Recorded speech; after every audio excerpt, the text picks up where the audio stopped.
黑无常去勾个魂，竟然勾错魂，让地府翻天覆地。所以我还能回去吗？不能。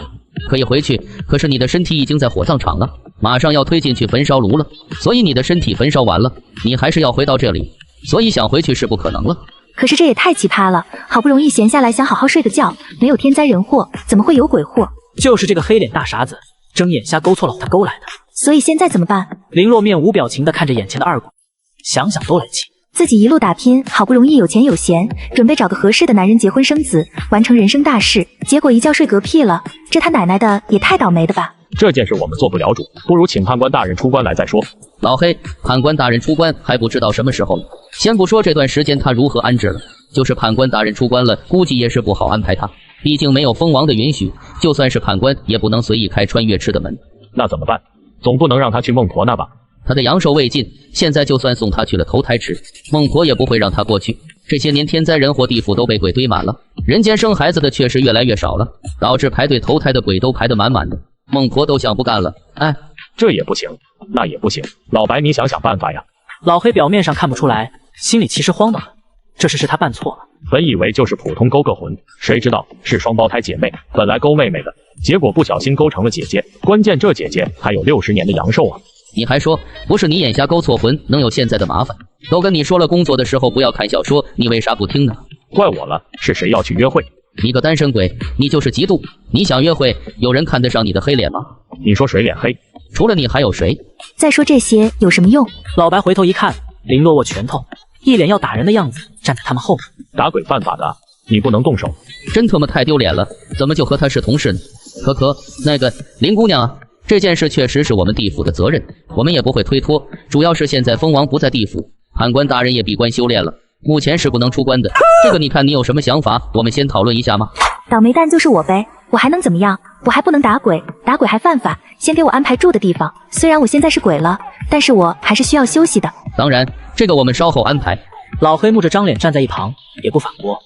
这事他是真不知道怎么处理，就指望老白了。居然暂时处理不了我的问题，那么我就先住下了，不要关着我就行，一切等判官大人出关再说。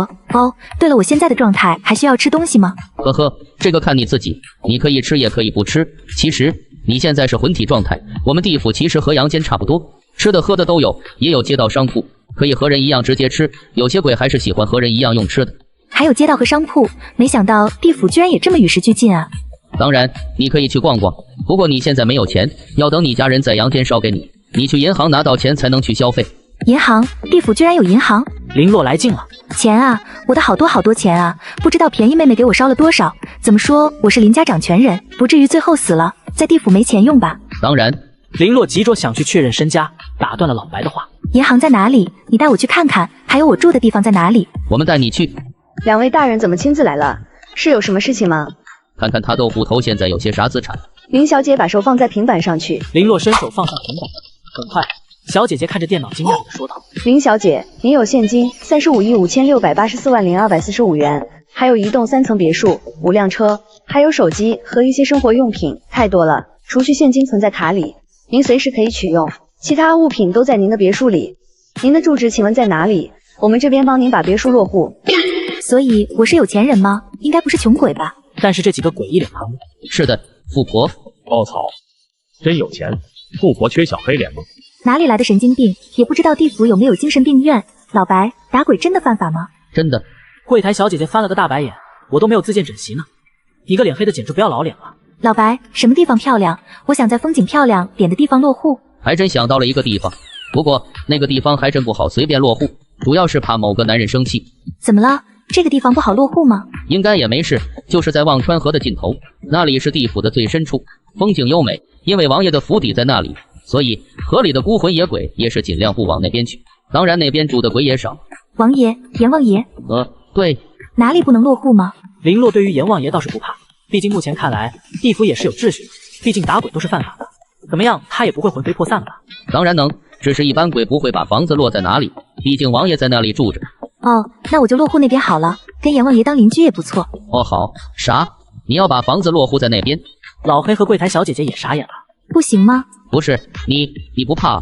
怕什么？那是阎王爷。老白吞了吞口水。然后呢？就是因为是阎王爷才要住过去当邻居，在地府初来乍到，搞好关系很有必要。这是哪里跑出来的富婆？不有钱还有胆？你真的决定了？对，我就住那里了，不住那里怎么巴结送礼啊？算了，他高兴就行，就是感觉自己给自己挖了个坑啊。这尼玛蜂王到时候回来生气了，怎么办？老白，这是怕是不妥当，到时候王爷怪罪，你就惨了。要惨也是我们俩一起惨。老白已经彻底摆烂了，这叫什么事啊？就出去和贞子妹妹看了个鬼片电影，怎么回来就摊上林洛这个大麻烦了？那就赶紧落户吧，我赶着去看看家当。可以了，林小姐，您直接过去，人脸识别进去就可以了。谢谢你了。林小姐，你看房子也办好了，要我们带你去看看吗？好，毕竟我也不熟悉这里，我们怎么去？林洛也好奇房子是什么样的，只是不知道怎么去，有鬼差带路挺好的。来来，我们带你。三鬼来到别墅，我靠，这房子也太棒了，这里居然还有游泳池，居然还有后院，我也太厉害了，居然勾了个富婆回来，要是能住在这里就好了。看你黑的不要不要的，果然是个神经病啊！操，你还好意思说？把生魂勾回来了，你还挺骄傲的。你们想住在这里也不是不可以，真的？当然，只是可能要你们帮点忙。毕竟他们的工资想要住上这样的豪宅，估计还得干个几千年，而人间也不会有谁去供奉他们。说实在的，现在地府也是内卷，他们公职人员连小康都不算。老白，你想啥呢？赶紧答应啊！豪宅啊，我们能住豪宅了。你想做什么？不做什么，你也说了，暂时我是排不上队投胎了。我这突然离世，一堆事情没交代，我想着能不能回去善后下。可以，但是我们要跟着，这样也是保护你，免得被其他恶鬼吞噬，也是监视你。万一你去了人间逃跑，这事就越发难搞了。可以，想到这么容易就搞定了，心里也是一阵开心。回去可以看看洋洋，顺便吓吓亲爱的妹妹。那我可以选房间了吗？可以。老黑一看达成协议，激动的在旁边飘来飘去，甚至想立刻就去自己的狗窝，把行李搬过来。老白，这温泉真舒服，我们是最幸福的鬼东西了。那个人间和地府的时间是一样的吗？不一样。老白抽空回答林洛，注意力没放到林洛身上。下次和贞子妹妹一起来泡温泉。老黑啊，想不想换个最新款的手机？老黑咻的一下闪现到林洛旁边，黑黝黝的双眼直勾勾的看着他。想，做鬼梦都想。人间1天，地府多少天？7天。手机什么时候给我？所以现在离我死亡几天了？快7天了，给钱也行。老黑边回答边提醒林洛买手机的事。自己拿卡去刷，到点喊我，我觉得头七回去挺好的。林洛把卡扔给老黑，防睡觉去，一点也不担心老黑把卡刷爆，刷爆也没关系，到时候让洋洋再多烧点。我能刷爆吗？不能。哦，没事，我要买个最贵的手机，黑伙计，我要换手机了，你没有？哎，刚刚沉迷在贞子妹妹，忽略了这个白富美，让老黑捡那个便宜。我的手机啊，这玩意到底是怎么当上官差的？走后门吗？林洛刚刚睡着，准备去面见周公的时候，鬼哭狼嚎的声音，吓得林洛直接从床上坐了起来。林小姐起床了，到点了。老黑，你是不是想死啊？不知道扰人清梦是缺德吗？再说，你看我才睡了多久？有没有1个小时？老娘刚迷瞪睡着，你是不是跟我有仇？我不是故意的。老黑一脸惊恐的抱着脑袋，生怕被暴打。现在的林洛真的比幽冥森林里的母老虎还要吓人。林小姐，时间差不多了，你说要头七回去，我们再不走，天就要亮了。三人赶在天亮之前回到了人间。我想去找我朋友江阳，想去看看唯一的朋友还好吗？想告诉他不要难过，报个平安。林洛刚说完，眼前一变，居然是他的别墅。大厅里挂着他的黑白照片，江阳和他的好妹妹林禾正在对峙说着什么。林禾，你能不能不要这么虚伪？我说了，这里是洛洛最喜欢的房子，是他亲手设计的。我在这里给他摆香案，布置成礼堂，关你什么事？要不是有法医出具的证明，我都怀疑是你杀了洛洛。江阳，你要搞清楚，林洛是我姐姐，她的礼堂在主屋老宅，这里我以前就很喜欢，也和姐姐说过，她也答应送给我了，只是没来得及过户，她就死了。江阳，你只是林洛的朋友，不管怎么样都没有二小姐亲吧？你不要拿着鸡毛当令箭了。林家的事和他有什么关系呀？真的是多管闲事。江阳，我知道你舍不得姐姐，我也舍不得，以后就剩下我一个人了。我只是想住在姐姐曾经的房子里，也不行吗？小何，你别哭了，你哭的我心都疼了。你还有我，以后有我陪着你。放屁！你个死白莲花，想抢洛洛的房子，你想得美！还有你李杰瑞，你个死渣男，之前还天天追洛洛，现在居然抱着这个白莲花，你们什么时候勾搭在一起的啊？信不信老娘今天就弄死你们？什么勾搭？江阳，你不要血口喷人，我和小何是真心相爱的。李杰瑞一听污蔑心爱之人的话，顿时火冒三丈，瞪着江阳。呵，真心相爱？那你之前追着林洛是什么意思？我们走。我是直接现身吗？如果现身了，就能让杨洋多给我烧点钱了。不知道那个房子他是怎么做到，那么大都给我1比1，还原烧过来了，而且和我这间阳间的房子简直一模一样。老黑两眼冒火的看着老白，虽然他有时候傻，但是关于福利他是一点都不傻。这个，老白有些犹豫。从老黑勾错魂后，一切都乱套了。林洛落户住在蜂王的旁边，还带他来人间，感觉就是不管怎么样都免不了责罚了。我看我那房子旁边还有不少空地，应该还能落户不少房子。林洛拿房子故意诱惑老白，说好了也要你这么大房子，我也要一套。成交。两鬼对视一眼，达成合作后，你确定不会吓死他吗？不会，他是从小练武的，胆子很大，他才不会怕。是吗？老白笑笑示意林洛低头看去。鬼呀！被这一声尖叫吓老黑，被吓得身体轻盈的往一飘。我操！到底是鬼吓人还是人吓鬼呀？洛洛啊，快跑！有个黑鬼，还有个白鬼。林洛看他吓得不轻。江阳，我是鬼魂，你不要怕，他们是黑无常、白无常。我是不是在做梦？我能看到鬼东西。要不你们先聊，我们去外面等会。老白看着两人的样子，林洛是阴差阳错倒霉被误勾了魂，原本还有好几十年的生命，不免有些唏嘘。我的时间也不是很多。你还要走啊？洋洋，谢谢你，没想到你给我烧了那么多钱，还把别墅也烧给我了。你不知道我在地府现在是白富美哦。江阳瞪大眼睛，惊讶的道：“真的收到了？我以为是骗人的，想着反正也不差钱就烧了，说不定你就收到了呢。收到了，其实下面和上面也差不多，现代化的东西都有。你烧给我的东西，我就是去银行取的。一开始看到钱和别墅，我就知道是你给我的。那当然，我最了解你了。这个别墅从头到尾都是你自己设计建成，你肯定舍不得，所以我就找师兄介绍扎小人的胡阿姨。我本来还想给你烧个保姆和几个猛男，保姆就算了，猛男什么鬼？还几个？我什么时候好这口？洛洛，你还要什么？你说我再给你烧，那个胡阿姨可厉害了，什么都会扎。还有，你能不能常常来看看我啊？那黑白鬼是来监视你，怕你逃跑的吗？算是吧，这娃真聪明。那你不要逃跑，跟他们回去投胎吧，不然留在世上成了孤魂野鬼怎么办？你知道的还挺多。那是，我是谁？我……江阳突然反应过来，刚刚说话的不是林洛洛。一时间又不敢动了，整个人僵直着。老白，你够了，无聊不无聊？洋洋，给你介绍一下，这是黑白无常，你不要怕，他们是鬼差，不是恶鬼，所以不要害怕。和鬼差做朋友是什么感觉？是不是在阴阳两界可以横着走了？哈哈。时间差不多了，林小姐，你可以说正事了。你要说什么正事？你说我都帮你实现。江阳以为林洛有什么未了的心愿，赶紧催着林洛说，生怕他有遗憾。别着急，你听我说。林洛和江阳解释自己怎么赶的。赶后在地府，因为没有办法投胎，只能先安家落户。你这个傻黑鬼，居然还勾错魂，你怎么做事的啊？要不看你是个鬼东西，我分分钟打的你满地找牙。对不起，我也不是故意的，谁让他们是双胞胎，长得都个样。阳间打鬼不犯法的。老白，老黑嘟囔着，他也不明白自己怎么这么倒霉。对不起。对不起有用吗？你一时疏忽，洛洛直接就没了几十年的命，现在还不能投胎，还不知道要在地府待多久才能重新回到人间，到时候我都老了，我们还怎么玩耍？我之前写了遗嘱，如果我意外去世的话，林氏就直接悉数捐出去，只留下林家老宅那栋别墅和这栋别墅，老宅给林和，这套给你。给我，那我不是发财了？对，你发财了，不过因为现在我不能投胎，还不知道要在地府待多久，所以那份遗嘱我准备改一下。林氏交给职业经理人管理，你和林和拿股份，当然还是要一部分捐出去的。之所以给林和，是因为他不管怎么样都是姓林，还有如果知道我给你股份却没给他，到时候他肯定不会善罢甘休的。没事，洛洛我可以不要股份，你把公司捐出去吧，不要便宜了那个白眼狼。你不要我要啊，我还要用钱买东西，虽然人间的钱比下面的值钱，但是也不好让你出啊。没关系，我有钱，我养你啊。虽然大别墅贵了点，花了88888元。洋洋，再帮我买一个同样的大别墅烧给。老黑着急的说道。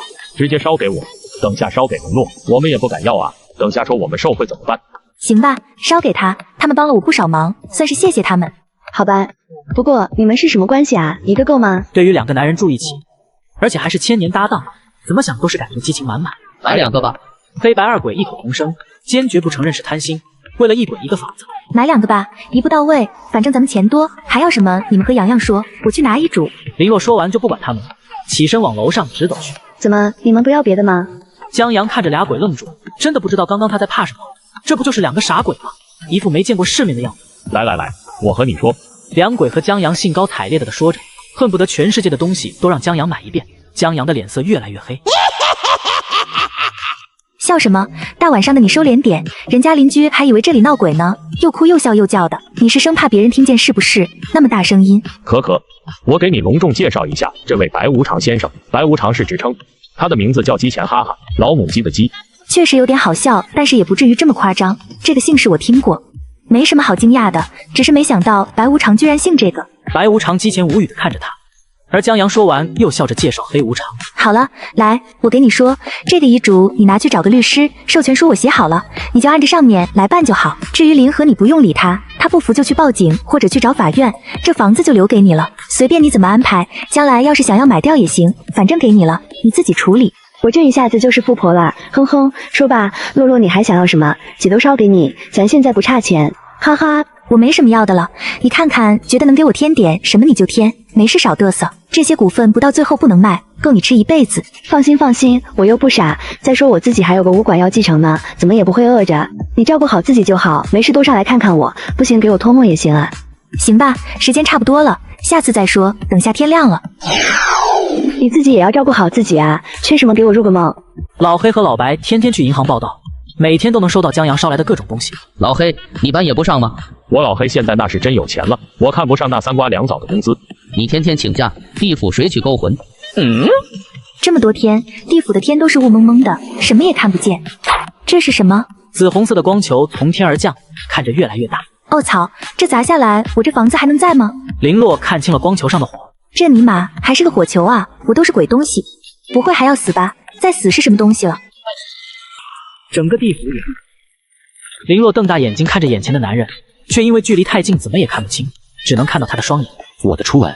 林洛咽了咽口水，暗暗惊叹。看样子他好像是生气了，也不说话，是几个意思啊？能不能痛快点？带着林洛一同回大殿。林洛还想着要不先开口说点什么，眼前一花，世界就变了。这是什么情况？林洛寿命82，一生无奸无佞，无功无过，无夫无子，钱财无忧，寿终正寝。尼玛，说我不出声。林洛现在的命格无后世，虚度9雷劫，方可与王共度年轮。啥玩意？林洛惊呆了，莫名其妙少活60年就算了，还没有后世，还要渡雷劫，与王共度年轮。跪吧，看这蜂王能不能放过我。随着风眼化落，正疑惑着要不要跪的时候，大殿所有鬼全部对着林洛无膝下跪。参见了王妃。林洛整个人都傻了。你们先下去吧。眼直接赶人，有些事还是他来说比较好。俩人一个高高在上的坐着，一个直挺挺站着，大眼瞪小眼。林洛金对着他冷漠淡然的紫眸，实在是不敌，只能率先离开事情。本王每次回来都会带着一些业火，所以为了避免不必要的伤亡，本王特意搬到这忘川尽头。刚刚快要落下时，看到原本的空地多了一栋房子，还有你，为免你魂飞魄散，本王用元灵护住了业火。业火？什么玩意？风眼看着林洛，淡漠苍凉的紫眸闪过一丝烦躁。你亲本王时吸走了我的元丝，天地记了一道雷，我们契约已成，是元旅了。49天之后，你会接9次雷劫的洗礼，如果你熬不过，你生死道消，而本王也会元灵受损。林洛听完眉头紧蹙，一屁股坐地上，低着脑袋思考着。虽然一开始很慌，尤其是喊他封王妃的时候，但是他怎么都没想到事情这么狗血。我吸走了他的元丝，就吻那么一下，不至于吧？现在还要被雷劈9次，熬不过就灰飞烟灭。这么说来，我肯定要变成灰了，估计连渣渣都不剩。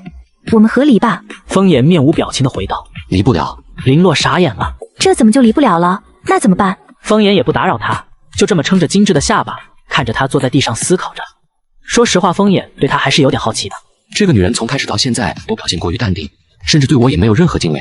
这么多年了，还是第一次遇到这样的情况。在这漫长的时间里，总算是遇到件有趣的事。林洛不知道男人的打量，林洛现在就是一心想着现在该怎么办？契约非我本意。不说他们俩第一次见，就算是他愿意当他的封王妃，封王估计也不一定愿意吧。再说那9雷，我怎么可能熬得过？一到估计就把我秒成渣渣。不过目前还是要看他是怎么想的。还有这个契约，真的不能解除吗？不能。看着林洛的眼神，风眼有些好笑，总感觉被骗了，是什么鬼？算了，这个男人一看就是惹不起的。他是阎王爷没错了吧？我个孤魂野鬼，还是先保命要紧。怎么才能被雷劈了不死？离雷劫还有49天，你可以断铁，不过时间估计来不及。不过你可以去人间消除业障，到时候有了功德兴许，可以保你一命。断体是啥？还有去人间消除了业障就有功德了吗？那要多少功德才够？时间来得及吗？林洛一听有救，赶紧问清楚。为了不魂飞魄散他拼了，起来吧，带你去个地方。可是我有什么能力去人间灭掉孤魂野鬼？我自己都是孤魂野鬼，别到时候我没得到功德，还得魂飞魄散了。要不你给我配个林正英吧？林洛实在是没信心做这件事。之前听黑白二鬼说过，有些冤魂恶鬼力量强大，就是他们有时候都不一定能对付，何况是他这个新鬼小白。不用担心，你和我契约之后，可以传承我一半的功法，而且你身上现在有我的烙印，任何鬼怪都会敬畏你，怕你。传承什么鬼？林洛嘴角抽抽，用这个词真的没有问题。不过这样说来，他现在很厉害啊。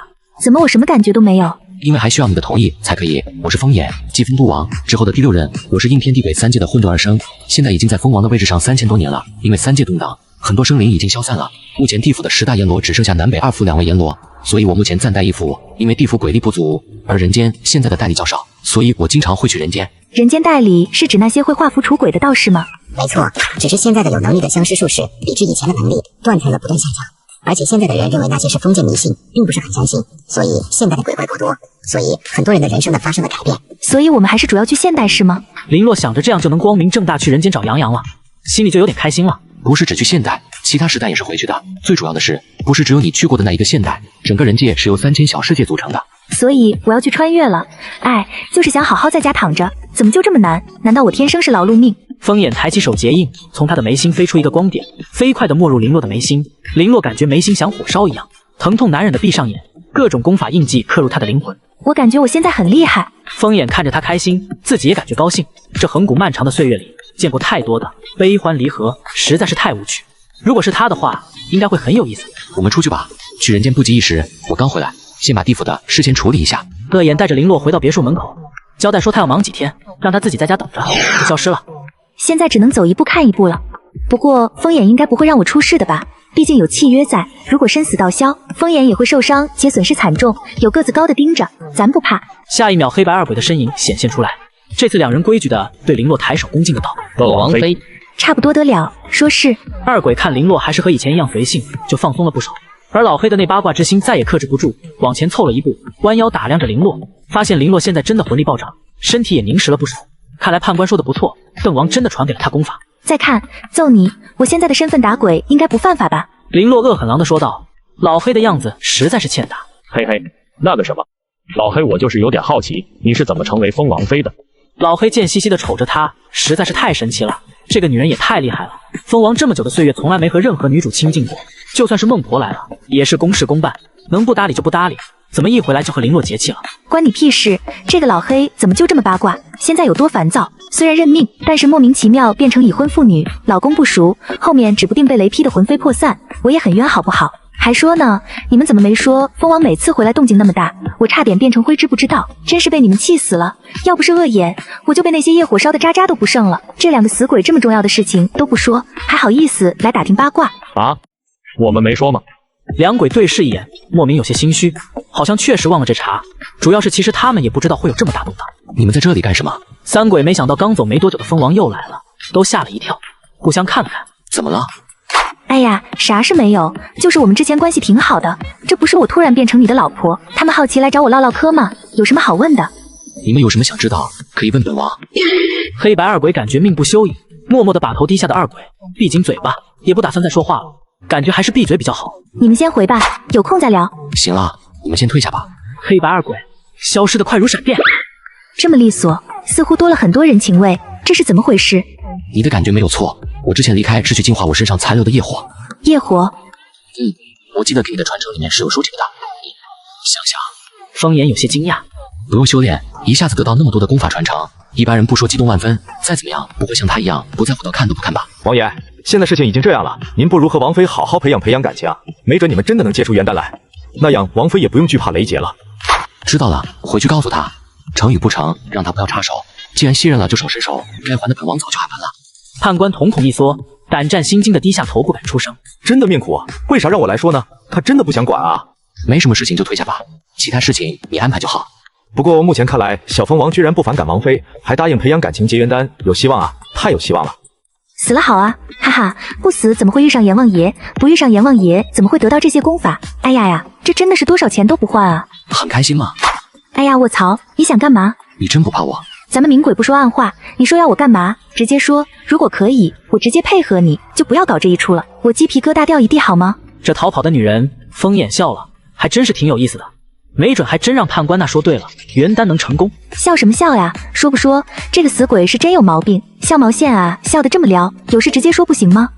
说来有些话长，那你就长话短说。行，我想和你培养感情，然后结个元旦。你还是短话长说吧，这是啥玩意？你不懂。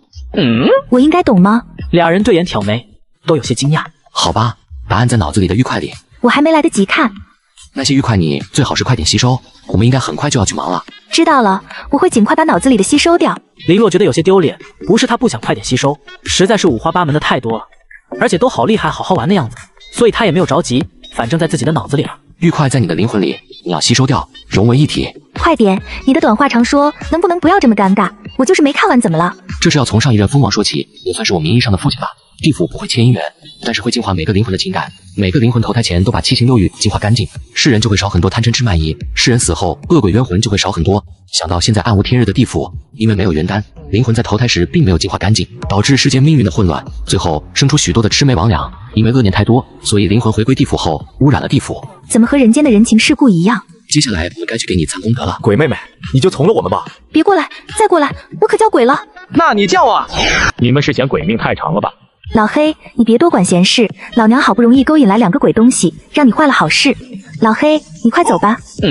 尼妈，你这害怕是装的吧？你以为镜花水月想看就看啊？您现在不是封王妃吗？这点特权都没有吗？你想多了，我就是挂名的，估计也挂不了多久，谁知道到时候雷劈完后，我还在不在？哎，听说那个蜂王对您挺好的啊，怎么样？你们现在感情到什么阶段了？你肚子里是不是已经有我干儿子了？江阳睁大眼睛看着林洛的肚子，满脸兴奋，好像里面真的有一个娃娃一样。你想啥呢？一天天能不能正常点？话说你是真的想修道，还是只是想跟某个男鬼搭上关系啊？当然是真的，我想抓鬼，这样就能和地府有联系，我就能经常找你了啊。再说我真的觉得抓鬼好酷啊。这个还真不是你想学就能学的，不过你现在接触了我和黑白二鬼，身上沾了我们的阴气，确实是会经常见鬼。林洛想了想，不如让他试试。要不你试试，我们确实缺少人间的代理。真的啊？我是跟你学吗？真的，不过不是跟我学，是跟老黑学，先跟着他学学看吧。哼，拒绝我就看老白急不急。先不说这个了，你带我去那个做杂志的胡阿姨那里去看看。去那里干什么？你是想要她做点啥吗？江阳好以为林洛需要什么东西。我想再搞几个别墅，顺便看看其他的，以后说不定会要很多的量，先去看看，我也挺好奇他的。林洛说完就起身，刚上车，老黑就飘了过来，在后座坐好，手里还拿着一个冰淇淋，一口一口的吃着。傻二愣，你又吃我的冰淇淋？这可是我最后一盒了。不要这么小气，你现在都是富婆了，没有了，你再去买呗。老黑挑眉看了他一眼，这是在买的是吗？这是我的快乐。好了，赶紧开车。林洛不知道为什么突然莫名的有些烦躁，可是死亡会告诉你，人死如灯灭。还好遇到了黑白二鬼，遇到了江阳，不然啊，如老黑所说，地府也好，人间也罢，多少孤魂野鬼，多少人死后连个香烛都吃不起。洛洛，你怎么了？没什么，这不是去你家武馆的路吗？对呀，胡阿姨的店离我家的武馆没有多远，就在我师兄家的后面那天巷子。哦，我和我爸爸说好了，反正我师兄就和他儿子差不多，以后就让他接手算了。我忙，以后就拿点分红就好了。你爸爸能同意啊？同意啊，他那个武馆能有人要就不错了。我那些个师弟一个比一个能挣钱，实在是看不上我家这个小武馆。的确是这样，你那些师兄都是人才啊。话说江阳家的武馆，那就是富二代聚集地。对了，洛洛，我三师弟最近好像有点不对。潘阳，他怎么了？他最近谈了个女朋友，可是这女朋友是谁，我们谁都没有见过。他说他女朋友太美了，不能见人，不然都会爱上他女朋友。这是个神经病吧？我和其他师兄弟也都是无语了。最关键的是，连他父母都没见过那个女的，而现在他居然说要结婚了。这潘阳也不是恋爱脑的吧？有些奇怪。我记得潘阳的性格是那种生人勿近，天天只想着搞钱的那种冷霸总啊。坠入爱河这么疯吗？所以说奇怪啊。他父母查来查去，他那个女朋友就是啥信息也没有，都以为他是骗人的。可是他坚持说他有女朋友，还要结婚，这就邪门了吧？老黑摸摸自己脑袋，思考着这是不是什么鬼怪搞的。我们先去胡阿姨那里，等会去找她。林洛和老黑的想法一样，觉得是鬼怪。这潘阳的人设变化太大了，还是去看看比较好。孟婆，她怎么会在这里？见过王妃，我是孟婆，是蜂王担心你一直入定，怕有什么意外，所以让我来守着你。这个孟婆真他妈性感，脸很美，美的很有攻击性，那种妖气摇曳，一身暗红色紧身衣裙，这大白馒头都快要裹不住了，这穿着也真是够野的。嗨，那个王妃，你身体没事吧？这个王妃怎么看她的眼神和那些臭男人看她的眼神一样，有些猥琐啊？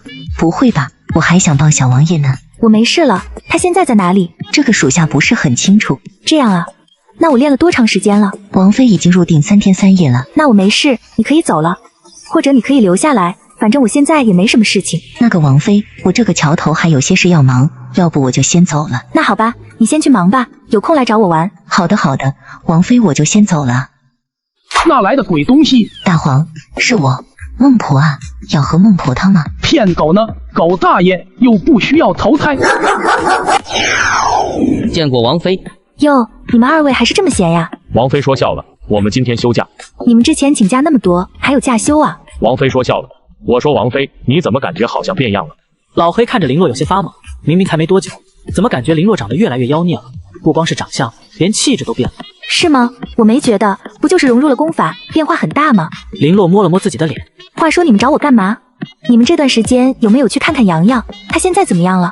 这事啊，我知道，你那个妹妹把他告了，不过没告赢。他现在富婆一个，天天嗨得不行。就是他现在天天找道士学艺呢。找道士学艺？他发神经准备改行啊？可不嘛，之前还说直接拜我为师呢，不过我没同意。我哪里会带徒弟啊？老白他找你没有？老白闻言怔愣了一下，然后漫不经心的道：找了，我也没同意。我要去找洋洋，你们跟我去吗？带上我。我就不去了。为啥呀，老白？去找杨洋，说不定。老黑对着老白挤眉弄眼的，好像有什么事瞒着林洛。有事你们去吧。老白说完就走了。他怎么怪怪的？他能有什么事？难道又失恋了？谁知道呢？走吧，他不去我们去。林洛和老黑再次回到人间的别墅，林洛已经不惧怕阳光了。断体之后，现在的身体更加凝实。洛洛，你回来啦？回来了。你这小日子过得不错啊。这都几个月了，你也不来看我，你个负心鬼。江阳，我现在有了个老公。我知道你现在是蜂王王妃，你老公比阎王爷还厉害，我早就知道了，等你来告诉我。呵呵，我们这么铁的关系，你连口热乎菜都不给我吃，你也好意思？看样子是老白说的呀。这件事虽然说没有必要隐瞒，但是老白那样谨慎的性格，居然会和江阳说这些。江阳一边说着，一边摸着林洛。洛洛，你有温度了，你有心跳了。对，你说的对。洛洛，你活了，你真的活了。我也一直没有死彻底。那个我先出去逛一下，看看有没有什么孤魂野鬼的。呵呵，你们先聊着。洛洛，你闭嘴。老黑一走，林洛就收敛了表情，冷冽说道。江阳被林洛冰冷的声音吓得一跳，直接哽住，眨巴着圆圆的大眼睛，湿漉漉的看着他。洛洛生气怎么越来越恐怖了？这就是当了王妃后的气场吗？老实点说，你和老白怎么回事？没怎么回事啊。没怎么回事，你叫他阿钱。江阳，你知道自己在做什么吗？我也没怎么啊，他也说了不喜欢我。江阳委屈的低下头，他就知道瞒不过林洛，但是想到自己好不容易春天来了，居然是个鬼差，鼓起勇气表白，结果还被拒绝了。你是人，他是鬼，人鬼殊途你。他不是鬼，他是鬼仙。对，他是鬼仙，可是你是个凡人。先不说你的人生还有多长，就算是你死了，也未必能和他在一起。我知道的，他和我说过的，就算我死了，到时间我也是要投胎的，而他还要活很久。可是洛洛，我真的好喜欢他，我从来没有喜欢过谁，那种感觉我也控制不住。其实我一开始想着找你帮忙的，不过他说找你也没有用，因为他不喜欢我。先不是两个种类不同，老白喜不喜欢你，就说这老白在地府可是个花心大萝卜呀，前段时间还和贞子打得火热。江阳这个纯洁的小花给老白摘了也太亏了。算了，还是先不和江阳说那些八卦了，怎么说都是初恋，还是不要打击他了。你现在啊，好好过你的日子，就算我帮了，他不喜欢还不是白搭。你真的会帮我吗？江阳，如果可以，我不希望你作死，可是如果你实在是，我会帮你，这和我现在有没有能力没有关系，我只是希望你幸福。知道了，洛洛认识你是我这辈子最大的福气。是吗？那可真是我荣幸。哎呀，干嘛这个表情？人家说的是真的，我觉得我们上辈子搞不好就是亲姐妹，不然你怎么对我这么好呢？上辈子我没有兄弟姐妹啊。你知道你在那个镜花水月里看到了你的前世啦，那能不能也看看我的？镜花水月，江阳怎么知道？难道是老白和他说的？胡阿姨在不在家啊？我说今天怎么喜鹊叫一早上，原来是有贵客到，不知两位贵人到来，老妇有失远迎啊。胡静抬手对着林洛和老黑招手，一旁的江阳愣住，他怎么也没想到胡阿姨也是高人啊，居然看得见林洛和老黑。林洛和老黑倒是不觉奇怪，一进后院，他们就感觉这里的人不简单。不必多礼，我们也是有事需要您帮忙，我就跟着洋洋叫您胡阿姨了。贵人客气了，不知道贵人能站在黑爷身前的是何等的尊贵。林洛看了一眼老黑，这是封王妃。胡静闻言诧异不已，没想这么通天的人物来他的小店，还找他有事。老妇见过鄂王妃，不知来此有何事吩咐。胡阿姨，您叫我林洛就好，我是洋洋的朋友，咱们随意点就行。胡阿姨可是麻衣一族。林洛和江阳意外地看着老黑，这是认识。我麻衣一族消散百年，不想黑爷还记得，老妇感激不已。麻衣一族居然还有后人，可喜可贺。难怪你扎的东西都能在地府使用。扎纸这行看似简单，其实如果没有功法，就算是烧了，也不一定能到地府。就算到地府，也不一定用长久。所以地方很多鬼魂都过得比较凄惨。胡阿姨，原来你这么厉害啊！难怪你做的东西这么贵，果然是值得。胡阿姨，我来是想让你再做几套之前的别墅，当然不一定要那么大，可以小一点，然后颜色造型你也可以变化一些，然后其他的只要是能做的，你都可以做。以后你可以长期供给我，我都收。林洛本来只是想多做几套别墅，后来想着其他的也可以做，以后在地府开个店也是不错的。王妃，您要这么多？要这么多干嘛？我准备在地府开个店，以后你直接安排送给老黑收就行，这边我让洋洋给您付款。开店？真的吗？王妃，那对我们地府来说可是好事啊。洛洛，你也太夸张了吧，去了地府都是王妃了还要赚钱，你也太拼了吧。就是，这是地府那些孤魂野鬼知道肯定要了晕。老黑和江阳都没想到林洛要在地府开店，整个人都惊呆了。除了做几套大别墅，还可以多做一些2层的小别墅，配套设施你看着办就行。既然这样，那我到时肯定给您打折，不会叫您吃亏。胡阿姨就没必要客气了，价格什么的我卖肯定不会吃亏。虽然在地府开店是想改善地府的生活环境，但是我也没想着贴钱的，怎么也得赚点。既然如此，那老妇就多谢了。那就这么说定了，后续让洋洋来找您，我们还有事就先走了。林洛看事情告一段落，就准备去看看潘阳，不知道为什么心里有股不好的预感。老黑麻衣一族是什么族？老黑也简略的说了一说。这麻衣一族乃是千年去一个杀猪店的老板娘创立的，因为家里男人杀猪太多，导致怨念俱上。此后那些孤魂野猪也没有放过他，成千上百的猪啃食他的灵魂，让他不得安生。没有办法，只能托梦给媳妇，让媳妇去找道士，而道士只说后人多积德才能化解。那个媳妇便开始穿麻衣，吃素食，开了一家棺材铺，扎起了纸人。后来道士看他如此诚信，便教他一些功法，让他得以在扎纸的时候祈福。那些物品都带有福泽，被人买去烧给仙人之后，得到那些福泽的鬼魂都投了好胎，周而复始，回馈给那媳妇的更多。最后他男人解脱了，他却没有放下过这门手艺，创立了麻衣一族，代代相传，直到100年前，人间道许多老祖宗的东西成了糟粕，所以地府里的孤魂野鬼才这么苦。地府真的这么苦吗？不至于吧，每年清明祭拜的人不少啊，不至于这么穷吧？啥呀？你们清明祭拜烧的再多有什么用？那些花花绿绿的纸钱根本就到不了地府啊！为什么？江阳懵逼了，到不了地府？那他爸爸妈每年烧那么多，就只是在污染环境？还为什么？这天地人鬼都是有法则的。过去那种圆圆的老式纸钱，还有那种元宝还有用，那些花花绿绿鬼画符的纸币是不流通的。老黑翻个白眼，这钱是瞎改的吗？谁同意了？真是的！我要吸干你们这群负心汉！大白天都出现鬼东西，看来这个世界孤魂野鬼越来越多。那个鬼东西进了番阳的房间，快，番阳有危险！不在家，你们打他手机没有？咋了？没人接？我们爬门上听了半天，屋里一点声音都没有。林洛看了老黑一眼，又看了看门，老黑会意直接穿墙进去了。江阳不动声色地看着，也没吭声，怕等下吓到师弟们。咔嚓一声，紧闭的房门打开了。杨子，你在家呢？俩人进门后却没有看到潘阳。这人呢？应该是杨子开的吧？是不是回房间了？这房间阴森森的，这玩的什么呀？杨子现在是真疯了。江城一脸快哭了，身体控制不住的颤抖，不知道是不是错觉，他感觉房间里越来越冷了。师姐，您是真爷们，我们真的想走了，咱们不闹行吗？不用怕，有姐在呢。江阳看着从卧室传出来的老黑，见他点点头，就知道潘阳肯定在了。潘阳在卧室呢。姐，你怎么知道的？别说话，姐带你们看戏。江阳觉得自己还是很聪明的，从进来后林洛和老黑的表情，他就肯定有热闹看。看啥？这样很吓人，好不好？老黑在林洛的示意下，站到林洛身边，只见林洛伸出右手，运用魂力穿透卧室的门，一扯就把女鬼扯了出来。啊！随着女鬼凄厉地尖叫声，一身大红色喜服的女鬼被林洛扯到了身前1米的地方。月如，月如！卧室房门砰了声打开，潘阳也穿着一身大红色喜服，惊慌失措地跑了出来。你大爷的！潘阳，你丫是要疯啊！你这穿的什么鬼玩意？家里布置成这样，是不是有病？潘阳没有理会他们的叫骂，直接来到林洛面前，想要抢走他的月如。月如，你别怕，我来了，我会保护了。可是无论他怎么靠近，都碰不到月如，好像无形中有堵墙隔离了一般。老公，快救我，快救我！你放开他，林洛，你有什么冲我来？洛洛，潘阳居然能看到你耶！江城和刘猛本来看着潘阳对着空无一人的地方说话就已经够惊悚了。林洛，他不是死了吗？啥情况？杨子不行了？本来害怕的不行的二人一听这话，立马问道：师姐，杨子是怎么了？那个林洛也在这里吗？难不成是林洛害的杨子？难不成之前杨子和林洛谈过恋爱，然后杨子劈腿了，现在林洛来报复了？师姐，你是怎么看见鬼？啊呸！林洛的，我能不能看见啊？你不怕啊？不怕。师姐你都不怕，我肯定也不怕啊。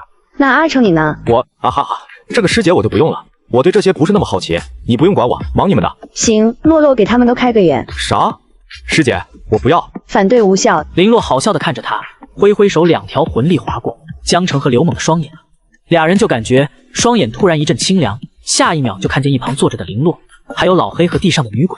啊，鬼啊！哦操，这么多鬼，还有个黑鬼，吵死了！叫什么叫？就你嗓门大是不是？丢人现眼的东西！师姐，鬼啊！你不怕，不代表我不怕呀。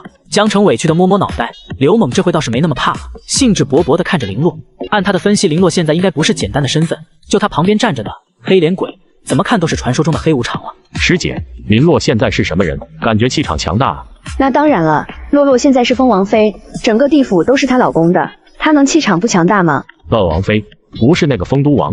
老公，快救我！月如，别怕，月如，你们放开他，你们别想分开，我和月如，我们是真爱啊！众人都无语了，抖了抖身上的鸡皮疙瘩。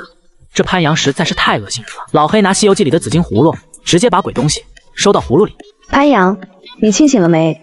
潘阳，他可不是你自己招惹来的，而是有人给你配了阴婚。什么阴婚？这玩意居然不是神话？神话你个头！你连鬼东西都见了，还有什么不相信的？小伙伴们惊讶了，本来以后是潘阳自己惹的风流债，没想到是人为算计啊！这个女鬼乃是民国时期的戏子，因为攀附权贵，被正房算计害死，死后灵魂被妖道炼化，妖道给她配阴婚，她就用禁术吸干她的老公。如果今天我们不来，你就得变人干了。潘阳像是知道一样，没什么反应，其他人却是倒吸一口冷气。妈耶，差点就要吃席了！今天我们是晚了10分钟，如果6点前来，估计洋洋可以帮你们收尸了。放我出去，我要杀了你们！月如的魂魄怎么处理？没怎么处理啊，乌远和月如罪孽深重，去了地府也是魂飞魄散的命，就不麻烦了，直接让人间的灵异局的人处理就好。至于那些犯罪证据，还有后续问题，警察会处理的。啊，这就完啦，一点都不刺激。刺激？要刺激还不简单啊，我去抓个厉鬼来和你玩玩。你个黑心鬼，刚刚还吃我家东西，现在就想害我，你的良心都不会痛吗？不会，我吃的是王妃家的东西。老黑对着江阳露出白白的牙齿，笑得眼睛都眯起来了。江阳翻个大白眼，哈哈，小黑呀，以后没事你常来家里玩啊，这是你王妃的家，你随时都可以来。洛洛，他们欺负我。哦，他们说的也没错啊，这是我家啊。你怎么来了？风眼这回的打扮不是在地府穿的宽大黑袍，而是简单的西服，利落的短发，光洁白皙的脸。风眼看向林洛的时候，双眼温柔，甚至浅笑着，抬手摸摸他的头。玩得开心吗？开心啊！你怎么来了？还穿成这样？来人间办点事，这样穿方便。哦，不过这样也很好看，就是不一样的感觉。什么不一样的感觉？就是气场没有那么大，也没有之前冰冷，看起来也没有那么严肃了。林洛想了想，答道：“确实是这样穿的，风眼更有人气了，看起来更平易近人一些。”这是我老公恶言，你们叫他恶。说到这里，林洛有些卡壳了。叫我风眼就好。站着的众人动都不敢动，更不用说直接喊他名字了。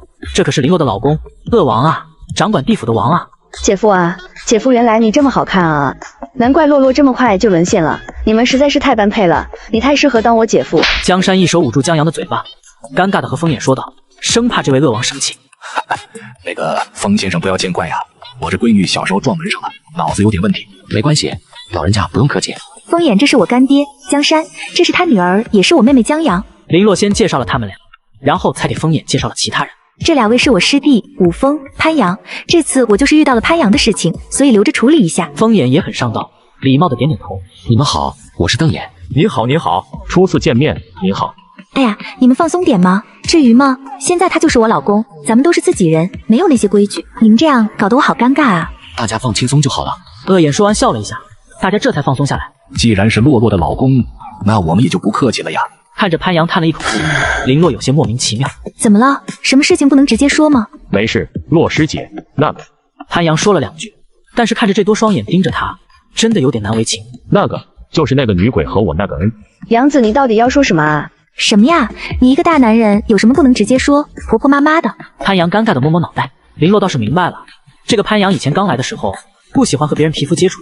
你是活人，所以女鬼月如要吸你的阳气和魂魄，除了需要媒介，还需要进入你的梦里，你的深沉意识中才可以。所以梦里和现实世界还是不一样的。不管梦里发生了什么，现实世界你还是干净。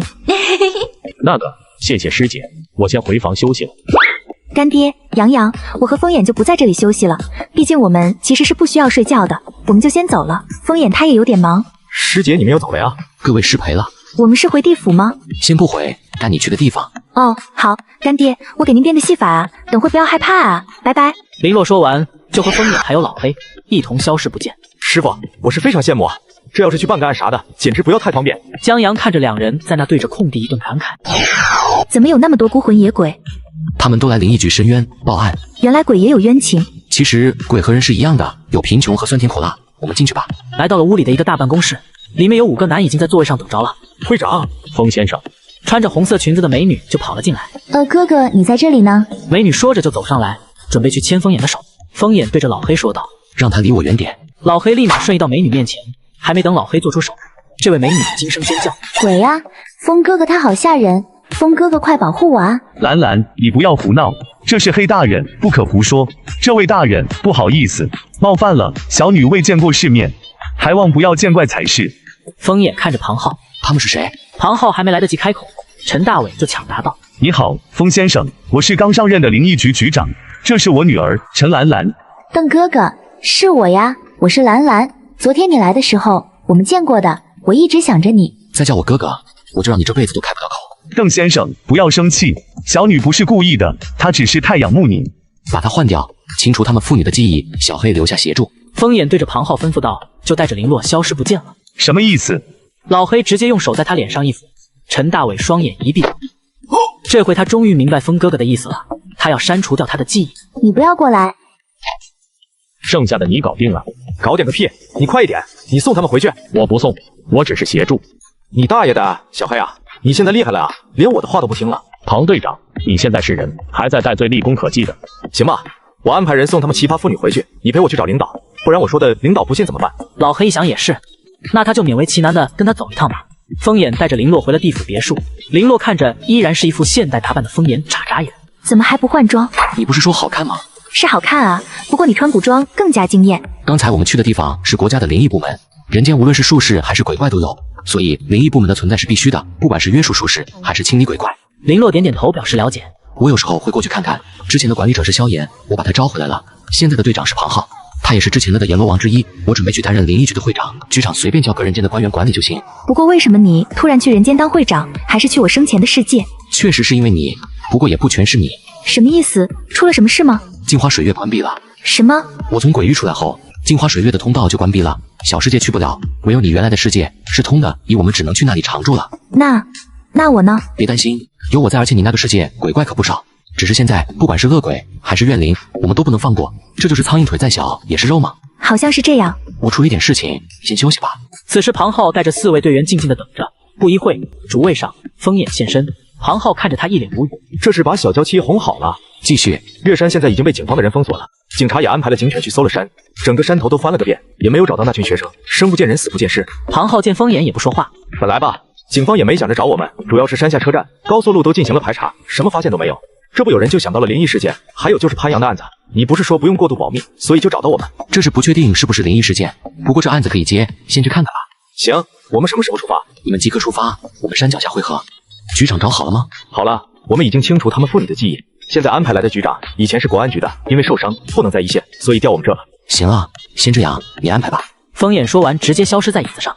哎，跑得这么快，肯定是去找美女，嘿嘿，没想到7年寒冰也有这一天。庞浩看向队员，无语的翻个大白眼。你们是鹌鹑吗？他有那么可怕吗？看看你们那点出息。老大，他的气场很强，不只是气场，是威压。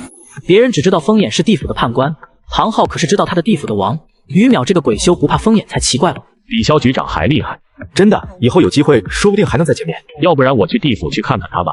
于淼淼同学，你这个想法很危险，知道不？你去了地府再想回来是不可能的。难道你想去投胎了？你想去地府吗？我可以带你去。你们是谁？是人吗？你怎么能上来的？听见二丫的话，老爷子走了出来，站在他们面前。各位大人好，我是个林家村的村长，我叫林铁木，这是我孙女林二丫。我是二丫，我今年5岁半了。老爷子是故意绑了那些学生吗？那些学生应该是都没有死，这村民身上没有任何的因果血腥之气，只是不知道他们绑那些学生干什么。我们也是无奈之举，不是故意要冒犯的。我们这里发生天灾，所有的村民一夜之间，所有的当真是鸡犬不留啊！可是我们不明白，我们何处有错，连死也不得善终啊！我们一直被困在这里，哪里也去不了，也投不了胎，难道只能拖到最后魂飞魄散吗？我们不知道到底是受了诅咒，还是天谴的惩罚。我们死了，地府的鬼差也没有来，人也没有，我们就像是被天地遗忘，一天天一年年，我们只能守在这里。你们都是有本事的人，应该可以看到我们的魂魄越来越散，如果不投胎，我们就都灰飞烟灭了。求求你们帮帮我们！他们都看得出来，他们的魂魄确实都要散了。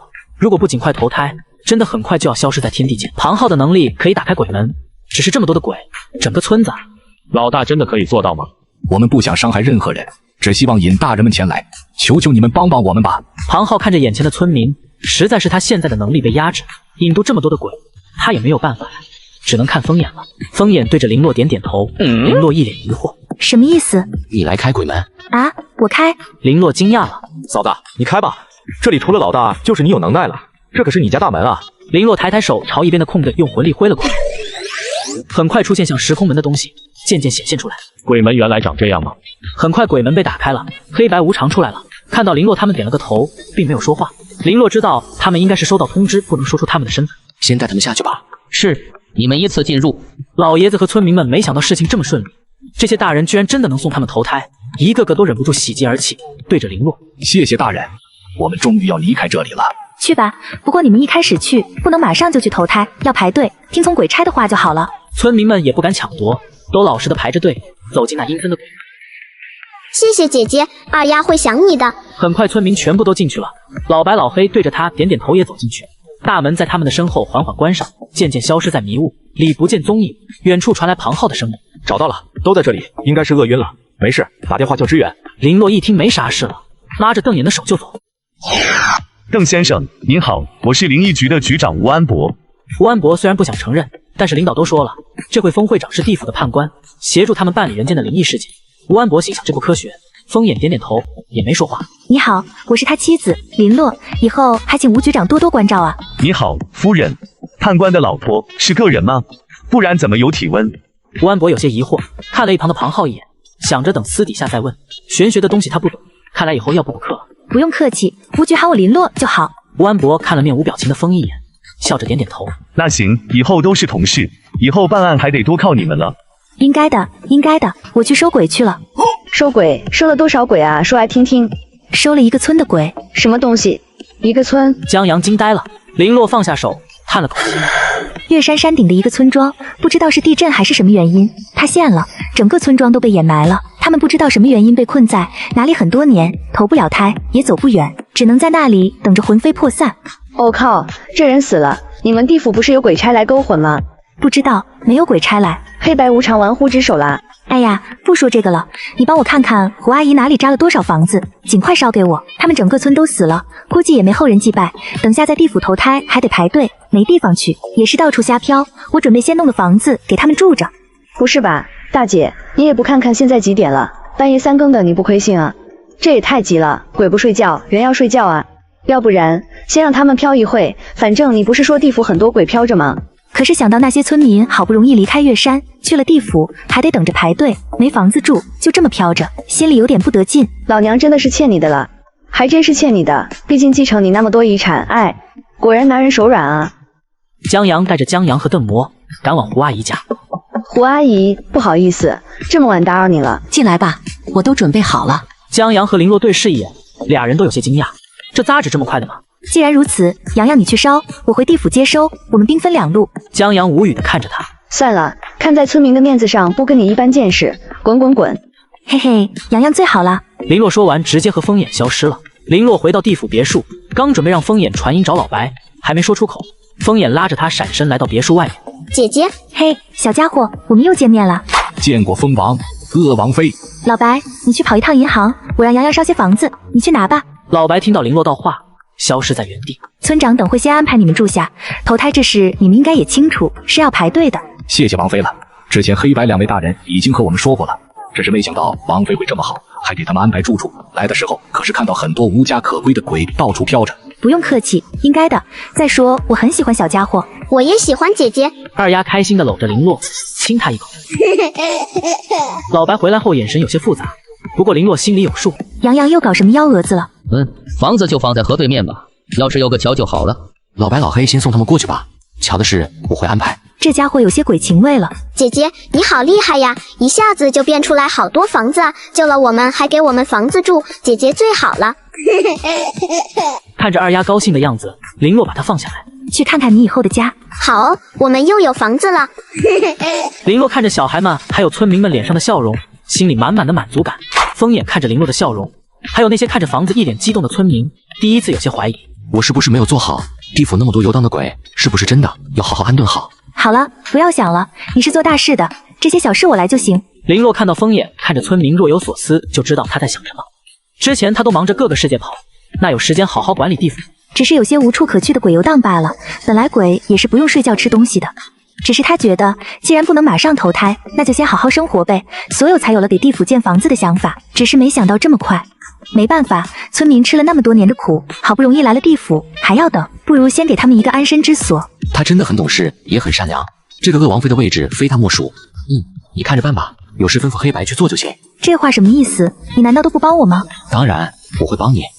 村长，你先安排他们住下，目前投胎没有那么快，不过你们应该都拿到号码牌了吧？拿了，黑爷带我们去拿过号了。既然如此，你们先就在这里住着吧，可以把这里当成人间一样，没事可以出去逛逛，这边的街道也挺热闹，钱去找老黑拿就可以了。这不行的王妃，有这些房子就很好了，钱就不用了，反正鬼也不需要吃吃喝喝，没必要给我们钱了。村长啊，是这样的，孤魂野鬼没有人祭拜，或者是现在那些祭品在地府根本就不能用，所以很多鬼手里都没有钱，所以我准备以地府的名义给那些什么都没有的孤魂野鬼一点补助，给你们钱以后也会给其他鬼，大家都有，只是你们很幸运赶上第一批罢了。村民们还有黑白无常都被林洛的话惊呆了。这是真的吗？风言也惊奇地看着他，不过想到之前他让江阳办的事情，恶眼明白了，他的小妻子是真的要建设地府啊。我支持你。哇，我们地府终于要大改革了，连鄂王都支持。不，鄂王你根本不知道有多少鬼，不知道要花多少钱。你是我老公，你肯定要支持我了。村长，你们先安置着，我们有点事情先走了呀，有事找黑白无常或者找我也行，不过我不一定在家。我知道了，多谢蜂王王妃。洋洋，是我。你想吓死老娘啊？下次能不能不要从地下钻出来？怎么了？说话阴阳怪气的。哎，你知道我烧了多久吗？江阳委屈了，不光是这个，还有他烧给老白的信，也不知道他看没看到，还是只是不想回复他，一点动静都没有。林洛想到刚才老白的神色，再看看自家闺蜜的现在表情，瞬间误了。这玩意就是刚才在地府看到的房子，这也太小了吧？不过成年男人的巴掌大，这也太不科学了吧？怎么样，是不是没想到这么小啊？真小。你的别墅大一些，但是也大不了多少。胡阿姨说做出来大小不重要，重要的是最后变出来是多大比较重要。如果不是在地府看见实物，就这样的纸扎房子花10块钱买，我都觉得亏了。哎，你说我姐夫咋就不爱说话呢？你管我老公爱不爱说话，他跟我说就行，少八卦了。话说胡阿姨人呢？一天到晚那么八婆。胡阿姨去乡下了，这都快半夜12点了，怎么这个时候去乡下？还说呢，不都是因为你大晚上的找上门。我跟阿姨说了林家村的事，阿姨就叫几个也是他们麻衣一族的，把人家的纸扎收完了。麻衣一族还有人吗？人家也没说就剩下他一个啊。因为纸钱元宝不多，阿姨开车去乡下老家，他老家基本家家户户都会扎纸。原本以为麻衣一族就胡阿姨了，没想到看样子不少人啊，搞不好是一个村的麻衣族人。江阳一看见林洛对表情，就提心吊胆的。这位姐是又要搞事情啊？我的好姐姐，你不要有太多想法啊！你妹妹我吃不消的。江阳，不开玩笑，我准备在地府好好搞搞建设。和人间比起来，地府实在是贫穷又落后。你就先看看胡阿姨这边能不能带着族人一起长期给我们供货。江阳先是惊呆了，我了个大曹，我的亲姐啊，你搞那么大的麻烦管干嘛？我这半夜给你烧，是因为你是我姐，其他鬼管我什么事？姐夫，你别不说话，你管你媳妇，你听听她说的什么话，说你老窝贫穷又落后。什么老窝？你住窝里啊？你别激动，你只是什么啊？人家公房，林洛，你有多少钱啊？去攻整个地府？不是，你先听我说，我是要在地府卖你大爷！你怕是想破产吧？人间的货币和地府的货币价值一样吗？地府的货币能拿人间用吗？你是地府老大，你说。江阳问最后一句是看着风眼说的，江阳也不怕，气得站起身叉腰瞪回去。这是什么傻女人？风眼看着自家小媳妇郁闷的样子，开口道：供一部分给地府，让有钱的鬼买，然后每个鬼可以申请入子孙亲友的梦，让他们在这里买。这样啊，那好像也可以哈，怎么有点尴尬呢？你听到了，让那些仙人给子孙托梦，来这里买贡品不就行了？你嗷嗷叫个什么叫？能不能沉稳点？谁让你说话那么慢？总之你和胡阿姨商量着办，还有就是别做不该做事情，如果真想修炼，也要先想好，明白吗？林洛对他警告道。哎，也不知道最后结果怎么样，目前看来这江阳应该不会听劝了。啥意思？这是知道我给老白写信了。白天本来说去武馆吃饭，后面忙没吃成，你明天给干爹说下，我们回家吃中午饭。本来以为洛洛要骂他，没想到直接略过不说了，真是好姐妹啊。好的，我会和我爸说的。林洛哪里是不想说，主要是风眼还在，等下说了都挺尴尬的。再说人鬼殊途，就算老白和洋洋修成正果，风眼能同意吗？黑无常去勾个魂，既然勾错魂，让地府翻天覆地。你大爷的，抱那么紧，变态啊！我错了还不行哦。你丫的是不是喜欢上你老婆了？没有，绝对没有。没有，我看着你也不像是撞鬼啊，倒像是失恋。吃你大爷的！你又不是不知道这婚是怎么结的。想当初他爸爸意外去世，他接管公司，他妈为了让他收心，不再花天酒地，直接带了个姑娘回家，让他带去领证。因为工作忙，也没多问，结婚就结婚呗。这半年才发现我的老婆奇奇怪怪。我知道，我的意思是说，有没有可能你老婆网恋呢？不可能，我看了，她说话的时候身边没有手机，也没戴耳机。那我问下我师姐。喂，打电话干嘛呀？嘿嘿，我弟姐能联系一下我洛师姐吗？等下，江阳把手机递给林洛。喂，我是林洛。师姐，真的是你啊？说是。师姐，我有一个兄弟想找你抓鬼。抓鬼？那个我昨天喝多了，把杨子的事说出去了，还说了你。江澄小心翼翼的，生怕林洛生气。然后呢？嘿嘿，那个今天酒醒了，我一哥们就抱着我大腿，非要我联系你。他说他媳妇可能被鬼缠上，你看咱们要不要帮他一下？他都不敢回家了。晚上吧，你晚上8点来武馆接我。林洛想了想，可以去抓鬼，还能挣点外快。让他准备好红包，当然不是灵异事件就不收钱。好的，大师你一定要来啊！我洛师姐现在武馆，我去我师傅家玩，你要去吗？你去吧，我今天公司有个合同要签，晚上我家门口等你们。你丫的，刚刚还一把眼泪一把鼻涕的求我找师姐，这回又是霸道总裁，你搁着演电视剧呢？你懂个屁！王恒星说完就走。操，你个傻逼，带你先见见大师都不明白，红包准备好，别给我丢人。你不是想当玄师吗？刚好接点单，我们一起去挣钱，你还能在实践中进步。你教我，我可以安排老黑来教你。我想老白教，你就不能换一个吗？人鬼殊途。你能离开姐夫吗？你这不一样好吧？我们是夫妻，我也可以和他变成夫妻。你们物种不同，我随时可以改变。你如果他和阿钱可以在一起，那么那些规则其实都不问题。林洛现在这样不也挺好的吗？洛洛，我真的想试试。我现在明白我老公的眼睛为什么跟一潭死水一样。随便你，我不帮也不劝，你的人生终究是你自己要过。啥意思？能不能说明白点？走吧，饭好了。对不起啊，洛洛，让你担心了。江阳知道洛洛是担心他，可是他控制不住自己。没事，有我呢。其实林洛想直接告诉他，离老白远一点，这段感情会让他痛不欲生。可是说了会改变吗？只能等见到瞪眼的时候，看看他怎么说吧。大师，我叫王恒星。你好，我叫林洛。大师，我跟你说一下我的猜测，我觉得我家那个鬼可能是熟人。不用了，我知道，我们直接过去吧。和我见过的那些大师不一样，也不问生辰八字，也不掐指算，更不用道具。嘿，我说你没见识了吧？我姐那可是身份不一般，能力更是不一般，你就偷着乐吧。行了，走吧。林洛一路来到2楼的一间房门口，利落的抬起大长腿，一脚踹开房门，一个女生尖叫着。林洛看着眼前辣眼的一幕，好草！除了江阳不认识床上的男鬼以外，江澄很明显被吓到了。他没想居然能看见这么狗血的事情。不是抓鬼吗？难道是抓色鬼？王恒星不知道该说什么，面无表情地站在那里。你们是谁？出去！陈薇用被子包裹着赤裸的自己，一旁的王天林，也就是王恒星的爸爸，因为是鬼，现在问题不是他是不是鬼的问题，而是他睡了自己的儿媳妇。星家，家事就不要让这么多外人在了，让大师回去吧。王恒星看着已经死去的父亲，艰难地问道：爸爸，你知道陈薇是我的妻子吗？你以为我想当你妻子啊？如果不是为了天灵，我是绝对不会嫁给你的。现在事情也瞒不住了，他也没什么好怕的了，反正天灵肯定会护着他的。兄弟实在是太惨了，这绿帽子简直无敌了。这个鬼是王恒星的爸爸，而这个女人居然是王恒星老婆。有钱人这么会玩吗？王恒星看着父亲那傲娇的样子，内心一片荒芜。他实在是不明白为什么会发生这样的事情。所以你的意思是你嫁给阿星之前就认识王伯伯了？江澄这回没有落井下石，自己的兄弟自己宠，这个事实在是太膈应人了。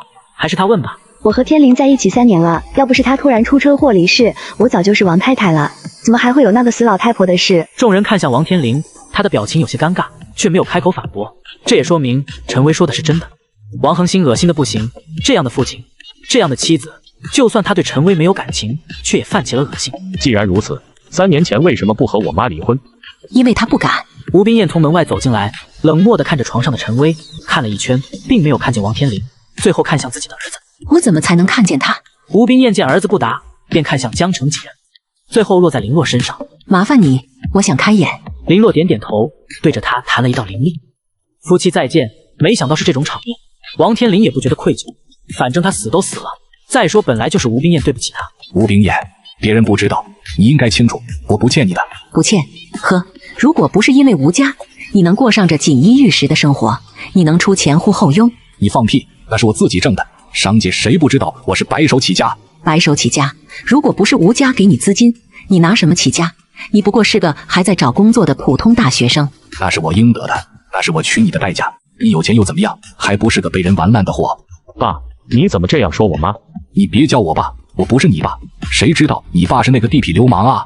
王恒星震惊的后退一步的看着父母。什么意思？我不是你亲生孩子？那又怎么样？我是我儿子的亲妈，他有我就够了。听见了吧？他自己都承认了。就是因为你，我和天灵连自己的儿子都没有，我给他生个儿子怎么了？这次是没有保住，下次我肯定更加小心，一定会给他生个儿子。这王天灵现在是已经死了，现在是个鬼，给鬼生孩子，他怎么想到的？人活着的时候他都不在乎，何况他现在已经死了。你不可能生出孩子。什么？他是鬼，你是人，你们不可能生出孩子。你胡说，我之前就怀孕了，今天不小心流掉了。不信你可以问他，他是鬼，这些是常识。就算是你能生出孩子，你也得先和我儿子把婚离了，不然你就是能生，我也不会让你生。离婚？你想得美！不管怎么样，我都要天灵的那一部分遗产。你是为了钱才和王天林在一起的？不是，我是因为爱啊。还真是因为爱啊，都甘愿做小三了。如果不是因为钱，何必跟着一个年纪可以当你爹的人？他说等你有孩子就会娶你，只不过你一直没怀孕，直到他死。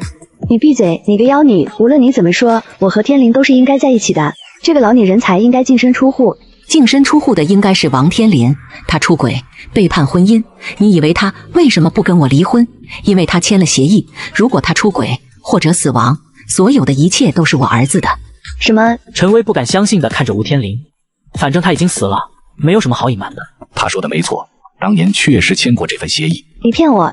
对不起，我也没想到我死得这么突然。本来想给你置办些产业，不管你有没有给我生儿子，我都不会让你吃亏的。对于陈薇，他是有些愧疚的，毕竟他第一次给了他，平时也爱惨了他，只是他没想到一切发生的那么突然。王天林，你有没有发现你的魂魄越来越不稳？林若说这话的时候，却看陈薇。我不甘心，所以求了奶奶，当地有名的巫女，她用心头血强行把你招回来，结果她根本见不到你。因为这种强行引渡魂魄回人间，只能回到亲人身边。她为了见到你，只能嫁给王恒星。不可能，你胡说！你这个妖女，胡说八道！这些都是你的猜测。王天林不愿意相信。我胡说吗？陈薇用心头血招魂，如果不能吸收你的魂魄炼化，最后他会被反噬，会痴傻一生，所以他只能放弃王恒星。被父亲的小三看上，也是挺有福气的。你们俩的挺有意思的，一个鬼不能让人怀孕，这么常识的事情瞒着不说，弟的要炼化他的魂魄怀上孩子也不说，互相瞒得挺好。他今天流产的东西，其实是你的一部分魂魄被他炼化所形成的。不过如果加把劲把你全部炼化，应该可以成功怀孕，然后生下你的新生。不过一生痴傻罢了。所有人都看向王天林，见他已经呆愣住了。天灵，他骗你的，他是在离间我们，你相信我，我不会害你的。没想到已经是鬼的王天林却吓得一个劲的后退。天灵，不是他说那的样，我会把你好好的生出来，不会让你痴傻的，我们可以继续在一起，再也没有人能把我们分开了。我擦，不敢想，简直太恶心了。原本以为是单纯善良的真爱，结果现在一看，这简直是个红粉窟窿。你不过是因为钱罢了，王天林，去你该去的地方，不然魂魄散了，谁也救不了你。王天林看着房间阳台突然出现一扇漆黑的门，众人看着突然出现的门，都被林洛的手段吓到了。这玩意应该是鬼门了吧？天灵，你不能离开我，你离开我了，我怎么办？你确定不回，即使魂飞魄散？王天林一听，那怎么行？赶紧向鬼门里飘去。儿子，给我烧点钱啊！还有房子，我在下面连住的房子都没有，再烧几个美女。都这个时候了，给了那么大的绿帽子，居然还喊我儿子，我看起来像是智障，无耻！太不要脸了！想得美，不去挖你坟就不错了，以后祭拜省了。都是你们，都是你这个妖女，不得好死！你毁了我的地切，我要杀了你！难道不是你自己毁了你自己吗？你想要得到王天林的财产，没想到他死了。你知道王恒星不是他亲生儿子，所以想要生个王天林的孩子，继承他的财产。我不应该的吗？我一个黄花大闺女，就这么跟了他单3年，我的青春都给了他。说的好像这3年你没有要他钱一样。如果一开始他没有要那50万，直接去报警，事情也许就不会是这样了。你们懂什么？你们知道我有多苦吗？我的父母只在乎我弟弟，我除了自己谁也依靠不了。明天你们就离婚？我为什么要离？我什么错都没有，为什么要离婚？你这个贱人，这么不要脸面！你都被抓奸在床了，还敢说什么错都没有？是吗？抓奸在床，那奸夫呢？吴冰燕不可置信地看着他，这是什么意思？王天林走了，他赖账吗？你想多了，我们国家有专门管灵异案件的部门，王天林也随时可以提上来接受审讯，所以你犯法了，知道吗？现在也没啥事了，等会让杨洋叫庞浩过来干活就好了。我们就先走了。这位大师，今天多谢你了。不客气，夫人有话直说就行。大师真是厉害，我还没说，您就知道了。夫人不必要试探，我是江城的师姐，他是王恒星的兄弟，能帮的都会尽量帮的。既然如此，我先谢过。不知星星的亲生父亲是谁？妈，为什么要找他？大师，能不能告诉我？远在天边，近在眼前，有时候多看看身边的人吧。看着吴冰燕低着头，已经顿悟。王恒星一脸激动，什么意思？王恒星，其实你的父亲并不知道你的存在，你的母亲也并不是被人欺辱，他们2人不过是阴差阳错，双方都不知道对方是谁。欧草，这不就是电视剧8点档吗？具体的问你母亲吧，她是当事人，经过了这么多年，你其实心里已经有数了。兄弟，今天这事我姐办的可以吧？红包要厚一点啊。这个时候是说这个的吗？对，应该的。林师姐，今天多亏你了，这张卡是500万，当然我知道肯定不够，是我准备的不够好，后面一定补上。500万就可以了。王恒星，你的命格有点特殊，因为无意中接触到陈威的血，所以你现在是很容易看见阴物的，要帮你处理一下吗？啥意思？小星星现在有阴阳眼了？林师姐，我好像不是阴阳眼吧？我就有时候在家看见或者听见王天林，并没有看见其他的鬼。大师，我儿子没有事吧？不要紧张，他不是阴阳眼，只是不小心碰到陈威做法事时的血，后面慢慢就好了。不是能看到所有鬼，只有在你疲惫阳气衰弱时才看见。那可以关上吗？其实我觉得还好，不是吓人。我现在觉得人反而更吓人。不行，你是人，你怎么能经常见鬼呢？那就关上吧。江城，你能做我的人间代理吗？真的呀，姐，你说要做什么？上刀山下火海，让我干什么都行。纸扎人，你做不做啊？什么？林洛和江城具体说了一下建设地府的事情。做这么酷的事情，我肯定要参与的。我们建设地府耶，说出去多有面啊！姐，我们抓鬼，然后再卖纸扎品，地府肯定会焕然一新。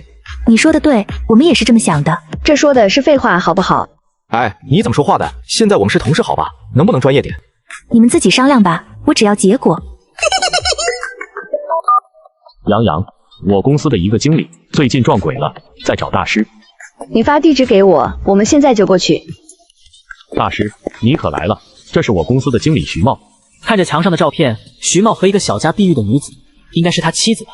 这一看，林洛都无语了。这么戏剧性吗？这钱挣不到了。徐先生，你算了，洋洋报警就说徐先生被骗了。什么意思？找庞浩吗？江阳拿出手机准备打给庞浩。不，找普通警察就好了。江阳停下操作，看着他。徐先生并没有遇见鬼，你听到的、看到的，不过是有心人故意吓唬你而已。什么？这意思有人故意装鬼吓唬他呀？废话，洛洛都说的这么明白了，需要你重复说一遍吗？这位大师，能不能请你说明白一点？还有这报警就先不要了吧。徐茂明明是受害者，可是徐茂却着急地说先不要报警。这位徐经理，你这话的意思，你是不是知道是谁想害你啊？没事，徐先生，不是你妻子，不过她也被骗了。大师，这真的吗？徐茂惊喜地看着林洛，这么说他老婆不是故意要害他的。姐，要不你直接说吧，就别吊我们胃口了。如果徐先生不介意的话。事情既然已经这样了，徐经理你就不要瞒着了。徐茂点点头，只能同意。徐先生的妻子是故人之妹，这对夫妻挺好玩的，都以为对方不知道，所以战战兢兢地瞒着。其实双方都知道。不是的，我和我老婆哥哥以前是好兄弟，我和他哥哥上大学的时候是个宿舍的，毕业的时候我们一起去了泰国旅游，结果我们出了意外，他哥哥去世了。这些年我其实内心很煎熬，因为是我建议去泰国的，出事后我也去他们家里，还给了一些钱，结果被骂了出来。当时他们的眼神恨不得吃了我。徐茂说到这里神色有些痛苦。后来我接到他妈妈的电话，说希望我永远不要去打扰他们。过了10年后，我相亲遇到了我老婆，我们相处融洽，很快就走到了一起。说到这，徐茂抬头看向墙上的照片。当时他说他父母过世，我一想我自己父母也各自有家庭，这样我们2个好好过日子也挺好的。后来在一起后，他一直化妆，一直到有次我们和朋友一起吃饭，他喝多了，我想着他肯定卸妆了睡更舒服，而且我觉得我们都准备要结婚了，也不怕什么素颜不素颜。再说我喜欢的是他的格。结果卸完妆后我傻眼了，我看过我兄弟妹妹的照片，他跟小时候的变化不大，我一眼就看出来了。这也太夸张了，化个妆而已，变化能有多大？我想到之前他父母的恨意，我以为他是来找我报仇了，和我结婚是假的。结果结婚当天什么也没有发生，她真的嫁给我了。婚后有时候不小心撞到她素颜的脸，我也装着没认出来，慢慢的她以为我不认识她，就大胆了许多，很多时候都不化妆。这段时间我经常感觉家里有怪事，东西会无缘无故的不见，又会突然出现，还老是听到一些恐怖的声音，还有晚上镜子会流血。我一开始以为是她的报复开始了，可是他是人，这些事情很明显是灵异事件，加上这套房子我买的是2手的，所以我就以为这间房子不干净。这套房子确实不干净，这些事情是原房主故意做的，那些东西也是他们故意吓唬你们的。等你们找了他们安排的大师来看，确定这里闹鬼后，会立马低价卖出，这个时候他们的人会来买走，然后就是等下一个冤大头。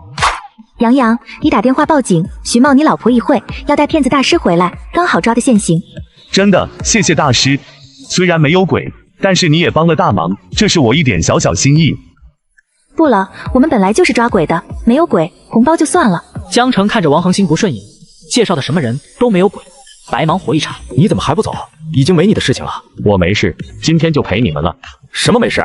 赶紧走吧，再不走你公司都要破产了。林师姐，我家的事情多亏了你，你看这刚好到晚饭时间了，今天无论如何也让我请你们一顿。我说你丫的要不要脸？我姐要吃饭需要你请吗？老子是没钱吗？阿成，你这话就说错了，我还真比你有钱。你是不是现在又站起来了？你忘了你昨天的熊样？好了，今天先吃王恒星的请的饭，明天再吃江城请的。大家来到餐厅，突然老黑飘在他旁边，一脸垂涎地看着桌子上的菜。那个王恒星，林姐叫我阿星就好，是想加什么菜吗？阿星啊，你介不介意多加一个胃呢？是林姐有朋友要过来吗？算是吧。那没关系啊，林姐的朋友就是我的朋友。再说加双筷子的事情，你让人来就是了。说实话，吴恒星是有点奇怪的，也没看见林姐看手机，怎么突然就知道有朋友要来？不过一想到林姐通天的本领，又释怀了。是这样，我这个朋友有点特别，等下你不要害怕啊。特别？对，特别黑。特别黑？你全家才黑？林洛捂脸，对着老黑挥挥手，让他现身。果然，下一刻吴恒星一下子站了起来。小星星，为什么你不害怕？老黑可是黑无常啊！你好，我是黑无常，你可以叫我老黑。阿星，老黑是自己人，不用担心。坐下吃饭吧，你请客赶紧多吃点。好吃，不吃。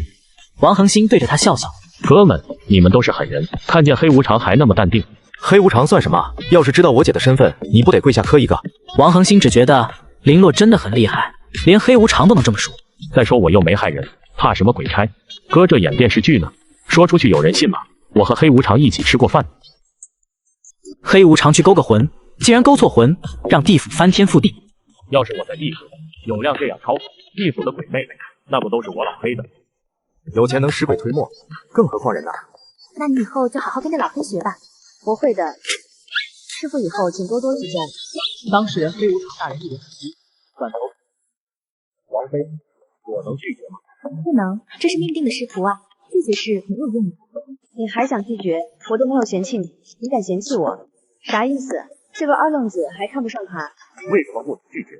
老黑觉得自己还有鬼，我先问他的意思就算了。我看你临时啊，什么都不想要了，正好现在钱好挣，少花点。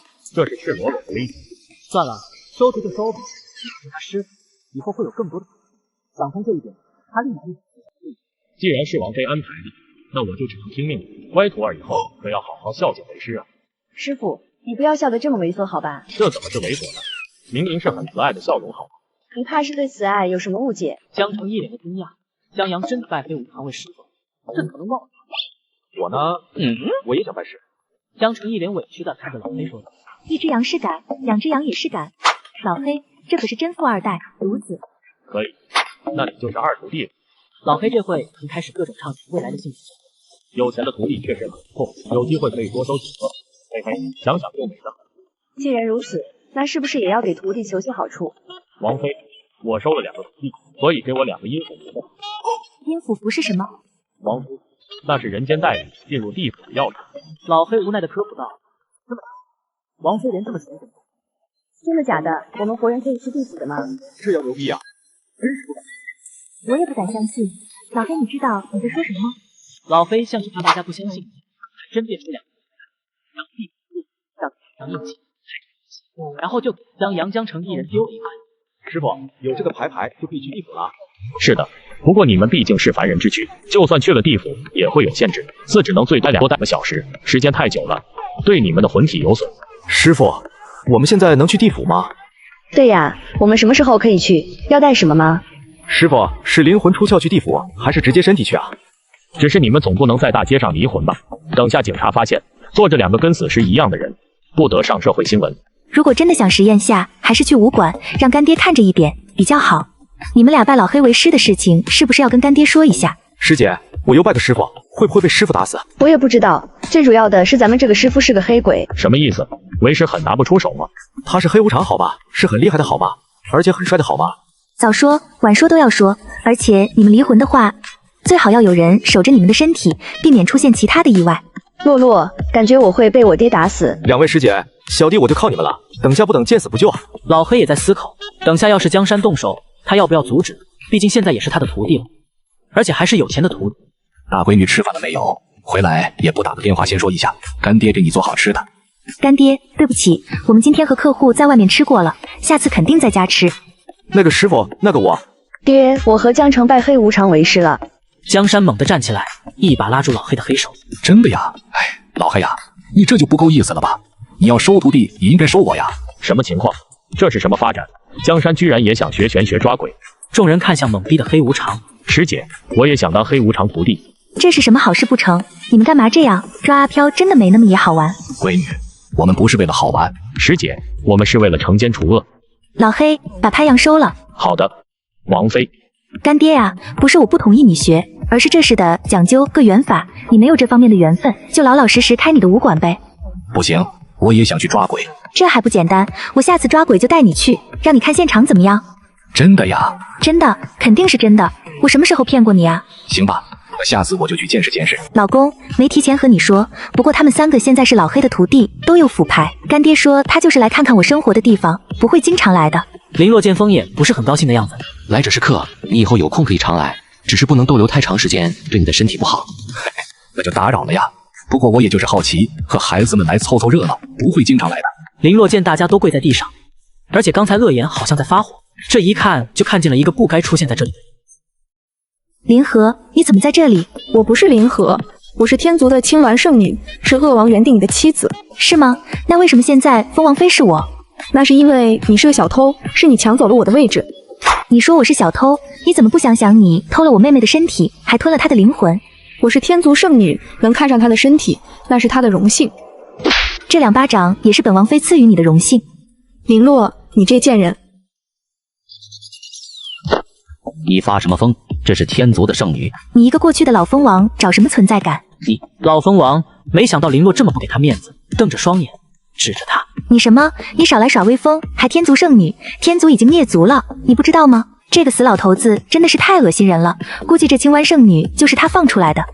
天族寄生，吞噬原有生灵，违背地府的规则，应受地狱之火的焚烧，永世不得超生。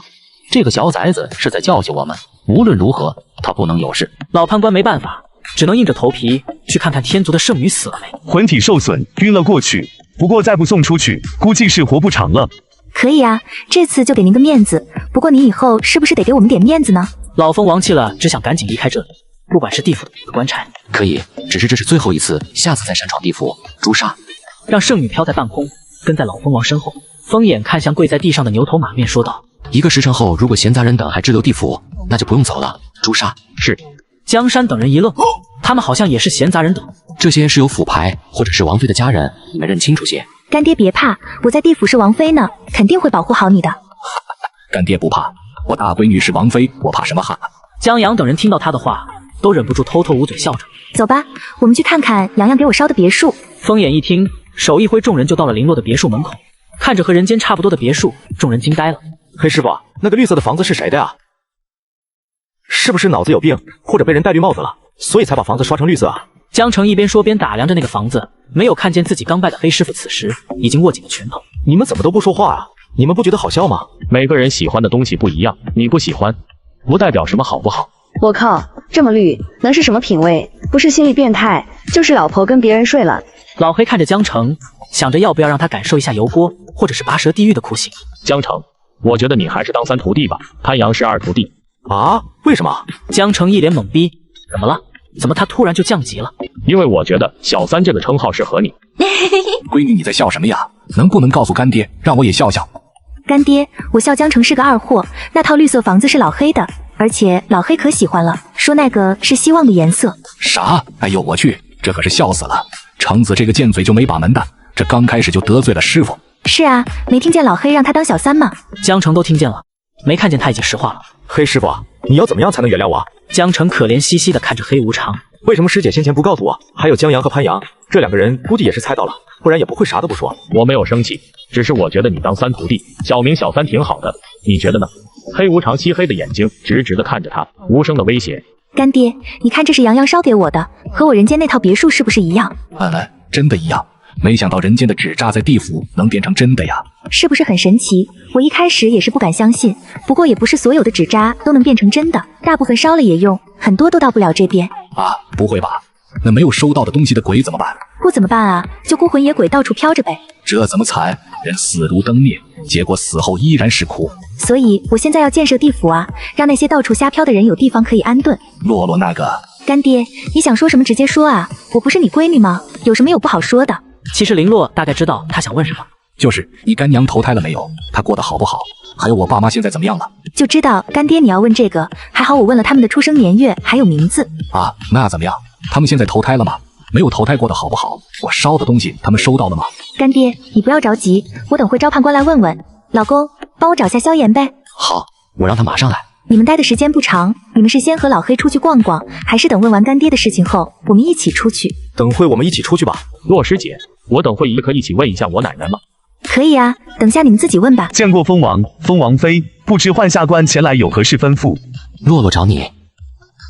不知道判官对房子是否满意？挺好的，多谢王妃的慷慨，不至于让我无处可去。判官说笑了，是这样的，这位是我干爹，我们想看看他过世的亲缘现在是什么情况，当然还有这几位我人间的师弟师妹，现在他们也是老黑的徒弟。萧炎看了一圈，不得不说这王妃可以啊，地下地上都发展，双管齐下。好说，之前萧白找我看过钱秀秀，应该是这位王妃干爹的妻子吧？对，是我媳妇，我媳妇叫钱秀秀，她现在怎么样？她还好吗？江山眼睛一亮，情绪激动地追问道：干爹，您不要着急，等判官说完。王妃，干爹不要着急，我看看地书。萧炎拿出地书，钱秀秀目前还在排队中，现在就在河对岸的住着，同行的还有她公公婆婆。什么？我爸妈也在？河对岸在哪里？